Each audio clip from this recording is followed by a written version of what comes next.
Good morning YouTube, bienvenue dans cette nouvelle vidéo. Alors là on est un petit peu dans le noir, c'est pas pour rien, c'est parce que je vais vous montrer comment faire en cas de coupure de courant, comment il va falloir vous arranger pour pouvoir rétablir de l'énergie dans votre maison. Sinon vous allez perdre votre congélateur, vous allez être complètement condamné. Il y a des gens qui ont besoin de respirateurs, qui ont besoin d'énergie tout le temps. Donc ça va être une solution facile. Donc c'est une solution provisoire, hein. C'est-à-dire que c'est pas une solution qui est à recommander, mais de secours. Si tu fais bien ce que je te dis dans cette vidéo, d'ailleurs si vous êtes tombé par hasard, je vous invite à vous abonner, à actionner la cloche, comme ça on reste en contact. Si vous faites bien ce que je vous dis dans cette vidéo, que vous suivez pas à pas ce que je dis, vous n'aurez pas de problème et ça ne sera pas dangereux. Mais maintenant, il va falloir vraiment suivre ce que je vous dis et vous n'aurez pas de difficulté à pouvoir vous en sortir si vous êtes profane ou vous n'y connaissez rien en électricité. Donc là, on va utiliser une station d'énergie, à savoir la All Power que vous allez retrouver en description de la vidéo, qui est une station d'énergie qui va jusqu'à 4000 watts en pic et qui peut vraiment alimenter 2000 watts en nominal, ce qui est quand même énorme. 2000 watts, ça représente par exemple 2 chauffages 2000 watts. Donc là, on va la faire tourner conséquemment avec bien 1000 watts de conso. Moi, je vous recommande de faire votre installation solaire, plutôt qu'avoir une station d'énergie. Mais pour ceux qui sont profanes, cette station, c'est celle que moi je recommande sur la chaîne parce qu'elle ne se met pas en sécurité pour rien. Il y a beaucoup de stations qui se mettent en sécurité pour protéger le système et éviter les services après-vente et les retours. Et donc, c'est plus intéressant pour ceux qui construisent ce genre de matos. Donc cette vidéo, c'est vraiment cette station solaire, c'est vraiment une station en laquelle j'ai vu des résultats au jour le jour, sachant que je suis full timer sur un terrain avec un camping-car. Donc en énergie, je pousse vraiment le matériel à bout dans ses retranchements pour savoir ce qu'il est capable de faire ou pas. Donc vous trouvez tout en description avec des codes de réduction et tout. Alors là aujourd'hui, on va simplement devoir se fabriquer une rallonge qui va pouvoir relier, je ne vais pas utiliser les termes d'électricien, tout ça, parce que sinon ça va vous embrouiller. On va prendre une rallonge, donc une rallonge toute simple. Donc une rallonge d'un côté qui est en mâle et de l'autre côté tu es en femelle. Et alors là, qu'est-ce que tu vois? Je suis obligé de faire plusieurs choses en même temps, parce que c'est difficile de tourner tout en vous expliquant le système.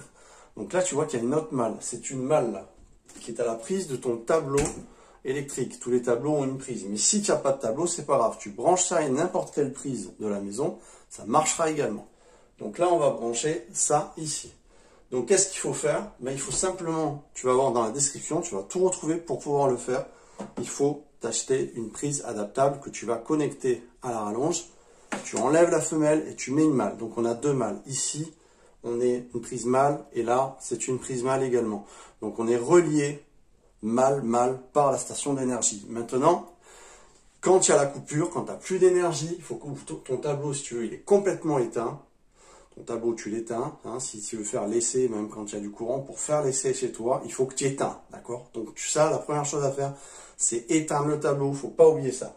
Ensuite, tu vas brancher les deux prises. Et qu'est-ce qui va se passer? Tu vas retrouver toute l'énergie dans ta maison. Tu vas voir mes vidéos, tu peux te faire une station de folie pour pas cher. Vraiment.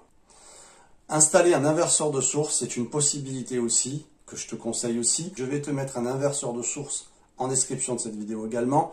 Et il faut chercher, si tu veux, sur ton tableau EDF avec une prise qui va être extérieure.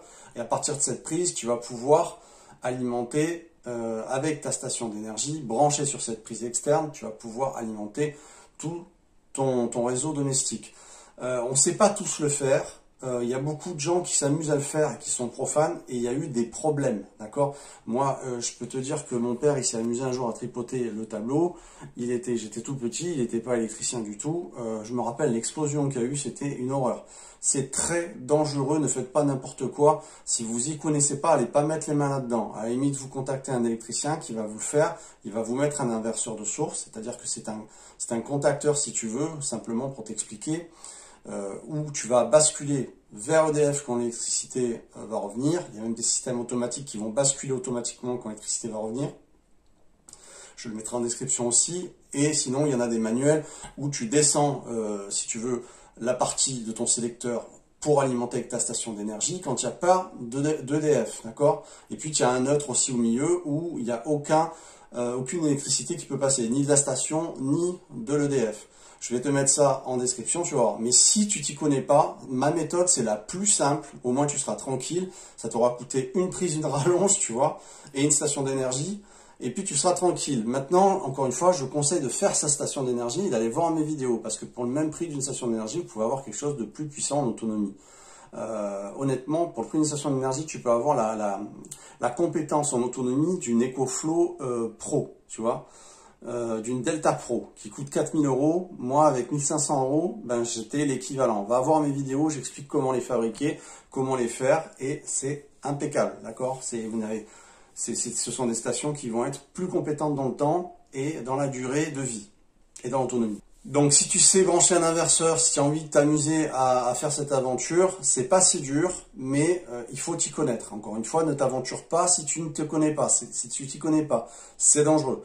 Donc, si tu es profane, tu fais mon système, tu écoutes la procédure, à savoir d'abord en éteint, première chose qu'on fait en éteint, ensuite on branche sa prise, ensuite on va alimenter la station d'énergie qui va donner l'électricité dans la maison, et ensuite, quand on voit nos voisins qui avaient retrouvé la lumière, on va demander, tiens, la lumière, tout ça, on commence par éteindre sa station d'énergie, on débranche sa station d'énergie, et ensuite on remet l'électricité. Et là, il n'y a pas de problème. Dans la vidéo, je vais encore le rappeler et vous expliquer tout.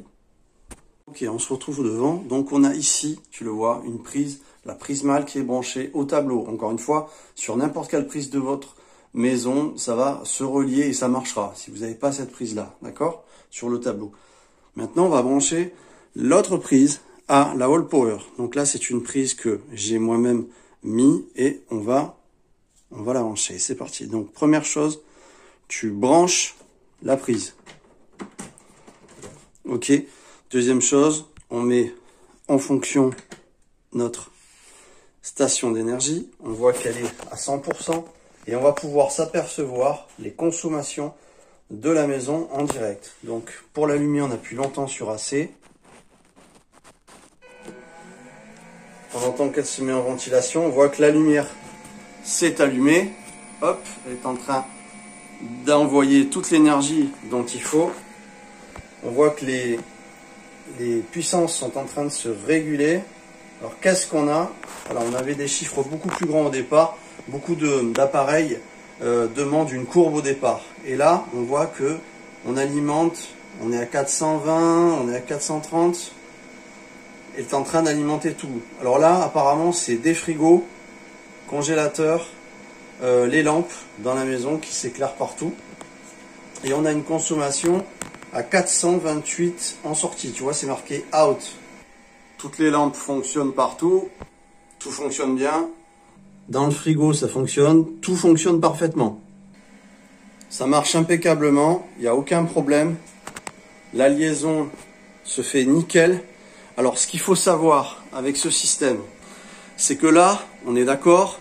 Ce que tu entends, c'est la soufflerie. C'est normal, il est en train de se réguler pour la température interne. Parce que dans cet appareil, tu as un convertisseur pur sinus avec des élévateurs de tension qui vont transformer la batterie à l'intérieur en 220 volts.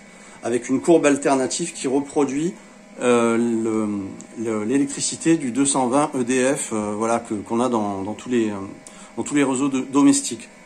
Et tu as également un régulateur MPPT qui va lui pouvoir charger via du solaire. Ici on a une prise qui recharge en solaire. Je vous invite encore à aller voir mes vidéos sur ce produit qui est vraiment fabuleux parce que il se met pas en sécurité pour rien. Si on augmente la puissance, vous allez voir que si je m'amuse à augmenter la puissance, vous allez voir qu'il va tenir impeccablement. On va s'amuser à allumer un chauffage. On va monter dans les 1300-1500 watts et on va voir ce que ça donne aussi. Allez, on va allumer un chauffage, on va le mettre à fond. On voit la lumière. Ok, on revient à la station.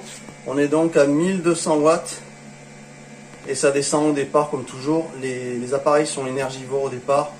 Et on stabilise 1196 watts. Un appareil qui fonctionne en Bluetooth aussi, via une application. Et vous ne trouverez pas meilleur prix que cet appareil par rapport au rapport qualité et prix. Vous ne trouverez pas mieux. Honnêtement, moi j'ai essayé énormément de stations d'énergie et celle-ci, elle dépasse toutes par rapport aux demandes que je lui ai fait voir sur le terrain, encore une fois, puisque je suis full timer, je vous invite à aller voir les vidéos sur un terrain sans électricité. Donc je sais de quoi je parle. Voilà, là on a notre système qui fonctionne. Alors je vais vous expliquer comment faire en cas de retour de lumière. Déjà on va faire un essai sur une autre prise. Vous allez voir que ça va marcher aussi. Et on va parler de comment remettre l'électricité normalement, je veux dire en étant sans danger, d'une façon sécuritaire. Première chose que je vais faire, je vais éteindre ma station. Donc là je coupe le 220 volts. On appuie longtemps. Tac, on voit que la lumière s'est éteinte. Hop, je l'enlève. Donc là que j'utilise en fait une prise qui est dans les WC. Donc je vais la mettre. Je la branche. Donc je vais remettre en fonction. Et normalement, on devrait voir la lumière se rallumer. Alors on appuie longtemps. Hop, c'est parti. Et on voit la lumière qui revient. Donc vous voyez qu'on n'est plus du tout branché. Hop, il est en train de stabiliser l'énergie. Vous voyez qu'on n'est plus branché au tableau. On est branché, voilà, on est branché ici. On est passé à 93%, 1240 watts. Donc là, on a tout qui est allumé à nouveau. Tout fonctionne parfaitement, comme tout à l'heure. Donc, dans cette configuration-là, en fait, au moment de remettre l'électricité, tu comprends bien que il faut pas rappuyer le compteur d'abord. Vous oubliez le compteur.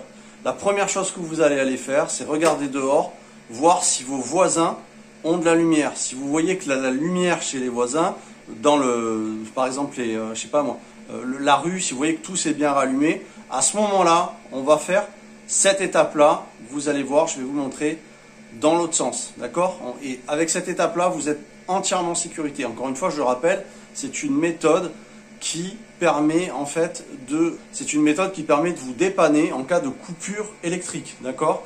Ce n'est pas une méthode qui est comment dire, la meilleure au niveau sécurité, mais la plus simple, c'est-à-dire c'est la plus facile pour vous dépanner. Si vous suivez la procédure que je vous dis, vous n'aurez pas de problème, d'accord? Il n'arrivera pas de problème. Le seul truc qui pourrait arriver, c'est qu'elle vous allez la cramer, l'endommager. Et ça peut éventuellement aussi être très dangereux par la suite. Parce que si vous envoyez de l'énergie là, alors qu'elle en envoie aussi, vous imaginez bien que ça peut être un problème. Donc vous allez bien suivre la procédure que je vais vous dicter maintenant. Qu'il n'y ait pas de problème, à savoir, on regarde dans son quartier, on va voir s'il y a de la lumière qui est revenue chez ses voisins, qui t'a demandé à ses voisins. Et puis après seulement, on va éteindre la station d'énergie, comme ceci. On est dans la configuration, je suis allé voir dehors, l'électricité est revenue. Donc première chose, j'éteins ma station d'énergie, je vous montre comment. Là vous avez tout, vous savez tout comment faire. J'éteins le 220. Hop, la lumière s'est éteinte, d'accord? On voit que la lumière s'est éteinte partout. J'utilise une petite lampe d'appoint pour nous éclairer. Donc une fois qu'on a éteint le 220 volts, d'accord, on peut aller débrancher les prises, à savoir d'abord la prise que j'ai branché au mur. Je débranche, hop. Alors, pour rappel, il y en a qui auraient dit que tu aurais dû débrancher d'abord celle-là. Vous pouvez débrancher d'abord celle-là, mais là, je vous assure qu'il n'y a plus d'électricité puisqu'elle est complètement à zéro, elle n'envoie plus d'énergie. Donc, il n'y a pas de danger, d'accord? Mais si vous voulez débrancher celle-ci en premier, vous pouvez également. Dans tous les cas, vous débranchez une des deux et après, vous débranchez l'autre. Voilà. Ensuite de ça, maintenant, on est libre. On a vérifié qu'il y a de l'électricité dans le quartier, chez les voisins, l'énergie est revenue. Maintenant, on va pouvoir rallumer l'électricité dans notre tableau électrique. Tout ce que vous avez à faire, c'est vous créer une rallonge avec 2 prises mâles, d'accord? Encore une fois, vous les voyez là. C'est la seule chose que vous avez à faire et c'est très simple. Je vais vous mettre ça en description et tout le reste aussi. Donc là, on se retrouve dans le tableau électrique. Je vais maintenant rebrancher l'électricité. Clac, voilà. À partir de là, on est tranquille, il n'y a plus de danger, on s'est dépanné, on n'est pas resté sans électricité, on n'a pas eu besoin de se donner énormément de mal pour pouvoir se dépanner d'une grave coupure de courant qui a duré des heures et qui peut durer même très longtemps. On va vraiment être tranquille au niveau d'un blackout. J'espère que cette vidéo vous aura plu. Abonnez-vous pour rester en contact. Honnêtement, suivez bien la procédure. C'est pas la meilleure méthode dans le sens où il vaut mieux installer un inverseur de source. Mais si tu veux t'en sortir juste en cas de coupure de courant et que tu fais ce que je te dis, tu as vu, on l'a fait ensemble, il n'y a pas de danger, d'accord? Maintenant, encore une fois, c'est pas une installation recommandée, c'est une installation, là, c'est un dépannage qui va t'aider en cas de coupure de panne. Si tu as juste envie de te débrouiller en cas de problème d'énergie, et que tu n'as plus de coupure, que tu plus de courant chez toi, eh bien ça c'est une solution qui va te coûter le moins possible et qui va faire que tu vas t'en sortir, même si tu t'y connais pas en électricité. On se retrouve très vite, mettez-moi un pouce, ça soutient mon référencement. Je vous invite à vous abonner encore, à actionner la petite cloche pour rester en contact et voir toutes les vidéos, sinon vous n'allez pas les voir. Et on se retrouve très vite. Je m'appelle Paul de la chaîne Neverland. Ciao ciao tout le monde.